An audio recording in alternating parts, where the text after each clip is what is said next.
আসসালামু আলাইকুম everyone, welcome back to our channel. আজকের ভিডিওটা অনেকের জন্য খুব ইম্পর্টেন্ট হতে চলেছে, কজ আজকের ভিডিওতে আমি শেয়ার করব কি করে আপনি বাংলাদেশের ঘরে বসে ইন্ডিয়ান রেলওয়ের টিকিট খুব সহজে কেটে নিতে পারবেন, অ্যান্ড প্রত্যেকটা স্টেপ বাই স্টেপ খুঁটিনাটি আমি আপনাদের সাথে শেয়ার করব। সো আমাদের সাথেই থাকুন।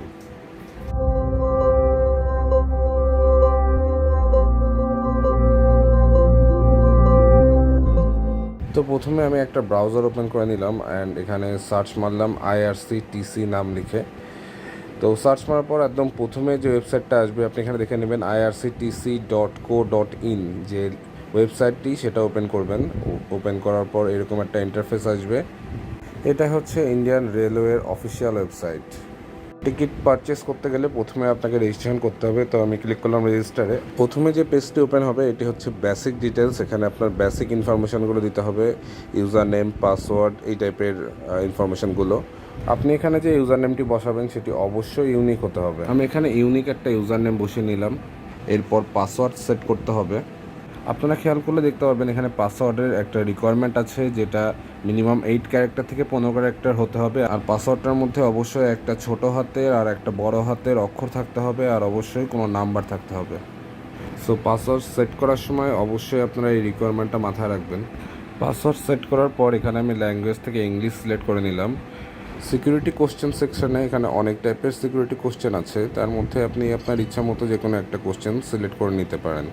সব ইনফরমেশানগুলো ফিল আপ করার পর আমি চলে গেলাম নেক্সট পেজে। এই পেজে আপনার পার্সোনাল ইনফরমেশানগুলো ফিল আপ করতে হবে। তো এখানে আপনারা আপনাদের নাম বসিয়ে নেবেন। সিলেক্ট অকুপেশন সেকশনে আপনি কী টাইপের জব করেন সেটা সিলেক্ট করবেন। আপনি যদি জব না করেন সেক্ষেত্রে আপনি স্টুডেন্ট সিলেক্ট করতে পারেন। আমি প্রাইভেট জব করি, আমি সো প্রাইভেট জবটা সিলেক্ট করলাম।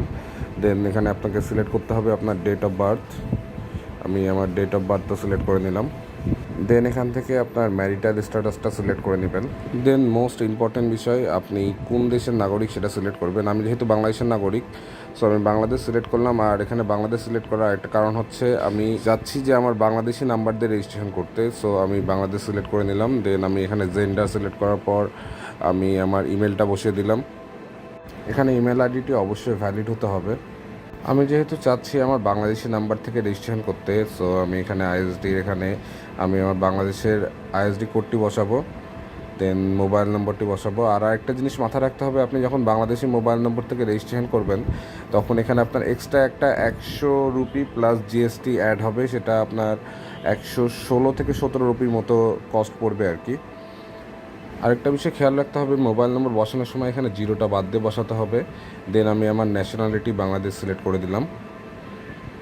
দেন কন্টিনিউ দিয়ে নেক্সট পেজে চলে গেলাম। এই পেজের মধ্যে আপনার অ্যাড্রেস ইনফরমেশানগুলো দিতে হবে।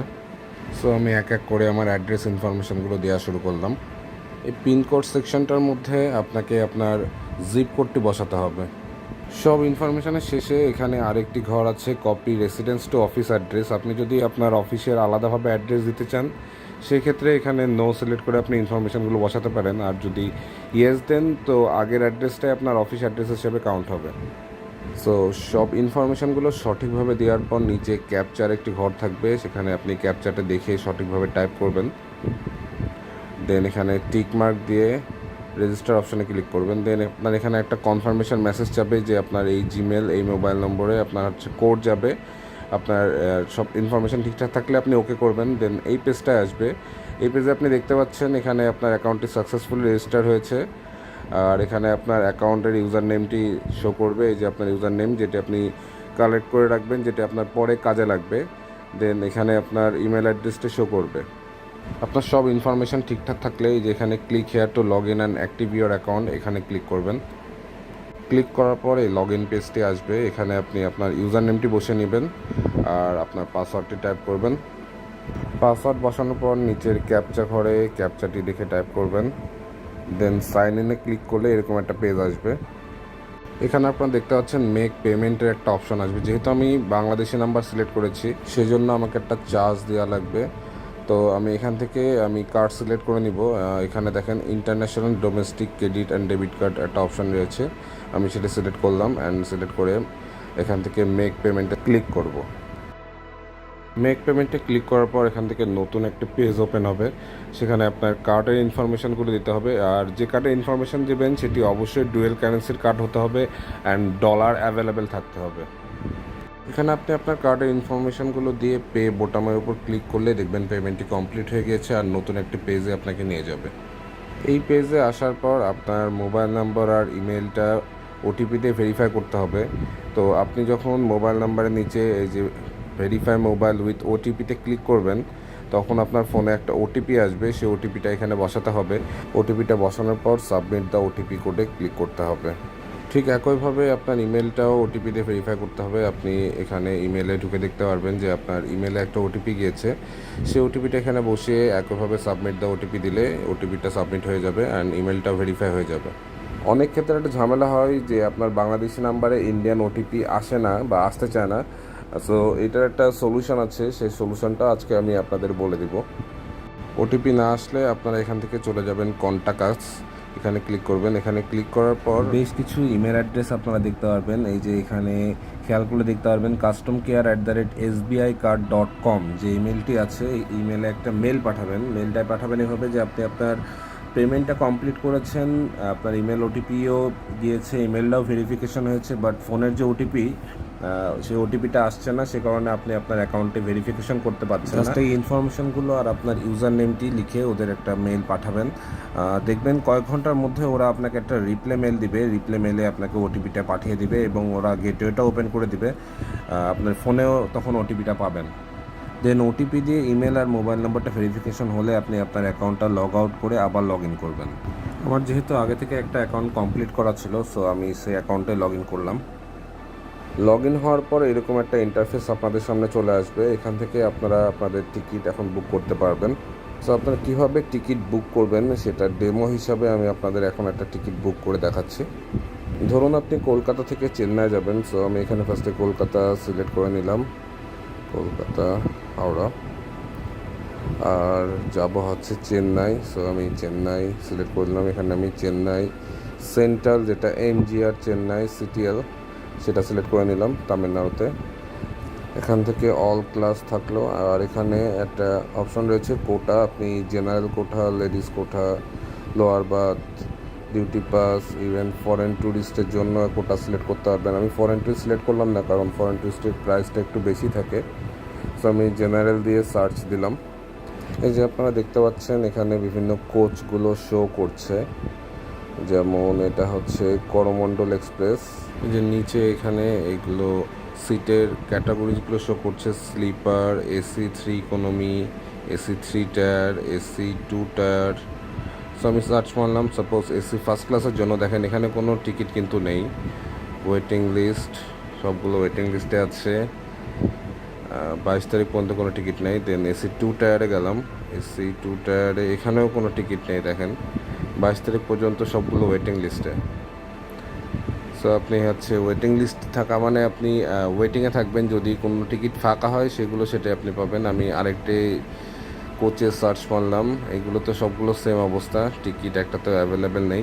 তো আপনাদের টিকিট কাটতে গেলে একটা জিনিস মাথায় রাখতে হবে, আপনি মিনিমাম 15 থেকে 20 দিন আগে টিকিট কাটার ট্রাই করবেন, তাহলে সিটগুলো অ্যাভেলেবেল থাকে। কারণ যত ক্লোজ ডেট চলে আসে তত দেখবেন যে আপনার সিট পাওয়ার সম্ভাবনাটা অনেক কমে যায়। যেমন আমি এখানে দেখেন ডেট সিলেক্ট করলাম 30 এপ্রিল। হ্যাঁ, 30 এপ্রিল ডেটে আমি এখন দেখব যে সিট অ্যাভেলেবেল আছে কিনা। তো প্রথমে আমি স্লিপার সিলেক্ট করলাম। স্লিপারের এখানে দেখেন সবগুলো ওয়েটিং লিস্টে, ইভেন 30 তারিখে 5 মে পর্যন্ত কোনো সিট নাই। AC3 ইকোনমি যেটা, এটাতেও সিট নাই। AC3 টায়ার সেটাতেও নাই, 2 টায়ারেও নাই, ফার্স্ট ক্লাস নাই। করমণ্ডল এক্সপ্রেসে একটু চাপ বেশি থাকে, তো এখানে টিকিট একটু অ্যাভেলেবেল কম থাকে।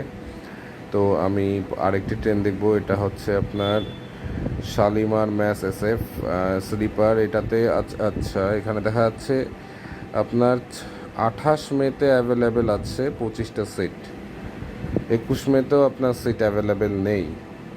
তার মানে এখানে ট্রেনের চাপটা অনেক বেশি, কারণ ওখানকার যাতায়াতের সহজ মাধ্যম ট্রেন দূরের যাত্রার জন্য।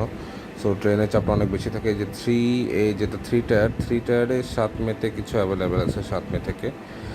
আর 2 টায়ারে যদি সিলেক্ট করি, টু টায়ারেও তেমন একটা সিট অ্যাভেলেবেল নেই, সেটা 28 মেতে আছে, 4 জুনে আছে, তার আগে কোনো সিট অ্যাভেলেবেল নেই। আর টিকিটের প্রাইসের ব্যাপারটা আপনি যখন ক্যাটাগরি সিলেক্ট করবেন, এই যে এখানে দেখেন টু টায়ার, যেটা টু এর প্রাইস হচ্ছে আপনার 2625 রুপি শো করছে। আপনার থ্রি টায়ারে যখন সিলেক্ট করছেন এটার প্রাইস দাঁড়াচ্ছে 1825 রুপি, এটাও এখানে শো করছে। আর তারপর আমি যদি এখানে আয়ের উপর ক্লিক করি, আপনি টোটাল মানে কি কস্ট, মানে টোটাল প্রাইসটা কোথায় কি চার্জটা সব শো করবে। আমি স্লিপারে সিলেক্ট করলাম, স্লিপারেও প্রাইস দেখাচ্ছে 695 রুপি। আর আমি যখন ফার্স্ট ক্লাস সিলেক্ট করছি, মানে ফার্স্ট টায়ার এসি, সেটার প্রাইস হচ্ছে 4460 রুপি। সো আপনারা অলওয়েজ ট্রাই করবেন আপনাদের জার্নিদের যেদিন তার প্রায় 1 মাস অথবা 15-20 দিন আগে টিকিটটা কেটে নেওয়ার, কারণ সিটের অ্যাভেলেবিলিটি তো দেখলেন আপনারা, এটা পাওয়াটা খুব টাফ হয়ে থাকে আর কি। আমি আপনাদের সুবিধার্থে অ্যাজ এ ডেমো হিসাবে এখন একটা টিকিট বুক করে দেখাচ্ছি। এই যে এখানে বুক নাও ক্লিক করার পর এখানে কনফার্মেশন চাবে, আপনি ইয়েস করার পর এরকম একটা ইন্টারফেস ওপেন হবে। সো এখানে আপনার প্যাসেঞ্জার নেম, এজ, জেন্ডার, তারপর এখানে মোবাইল নম্বরও থাকবে, এই সব ইনফরমেশানগুলো আপনার ফিল আপ করতে হবে। এই যেখানে প্যাসেঞ্জার নেমে যে যাত্রী হবে তার নাম বসাতে হবে, দেন আপনি এখানে তার এসটি বসাবেন, দেন জেন্ডার সিলেক্ট করবেন। আর এখানে কান্ট্রি, আমি যেহেতু বাংলাদেশ থেকে যাব, আমি এখানে বাংলাদেশ সিলেক্ট করলাম। বাংলাদেশ সিলেক্ট করার পর দেখেন এখানে আপনার নতুন একটা অপশান আসবে ID card number. ID card number মানে এখানে আপনার পাসপোর্ট নাম্বারটা এন্ট্রি দিতে হবে।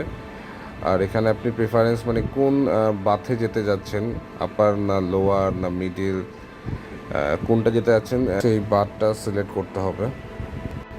দেন এখানে আপনার বার্থ ডেটটা সিলেক্ট করতে হবে, এটা আপনার পাসপোর্ট ওয়াইজ বসাতে হবে। দেন আলাদা একজন প্যাসেঞ্জার অ্যাড করতে চাইলে যে এখানে অ্যাড প্যাসেঞ্জার অপশন আছে, এখানে অ্যাড প্যাসেঞ্জার থেকে আপনি ইনফরমেশান দিয়ে অ্যাড করতে পারবেন। আর যদি আপনার ছোট বাচ্চা থাকে আর বাচ্চার জন্য যদি বার্থ নিতে চান, তো সেই ক্ষেত্রে এই যে অ্যাড ইনফ্যান্ট উইথ বার্থ, এটা সিলেক্ট করার পর এখানে বাচ্চার ইনফরমেশানগুলো দিবেন, দিলে অ্যাড হয়ে যাবে। আর আপনি যদি চান যে না আমার বাচ্চার জন্য কোনো বার্থ লাগবে না, সেক্ষেত্রে add infant without berth select করার পর এই যে এখানে ইনফরমেশানগুলো বসিয়ে কনফার্ম করবেন, এখানে এজ, জেন্ডার এগুলো সিলেক্ট করতে হবে। দেন নিচে আদার প্রিফারেন্স একটি অপশন আসবে, এখানে আপনার সুবিধা মতো অপশানগুলো চুজ করে নিতে হবে। এখানে অপশন আছে consider for auto upgradation, then only if confirm berth are allocate, মানে আপনি যে বার্থ চাচ্ছেন ওই বার্থ যদি না পান তাহলে টিকিট বুক হবে না। দেন আরেকটা অপশন হচ্ছে আপনার রিজার্ভেশন চয়েস, এখান থেকে আপনি আপনার সুবিধা মতো অপশন চুজ করে নেবেন। আমি যেমন all berth are in same coach এইটা সিলেক্ট করেছি। আমরা যদি গ্রুপ ধরে যাই, আমি সেই ক্ষেত্রে হচ্ছে সেম কোচের মধ্যে জানি সবগুলো সিট পড়ে, আমি সেটাই সিলেক্ট করেছি।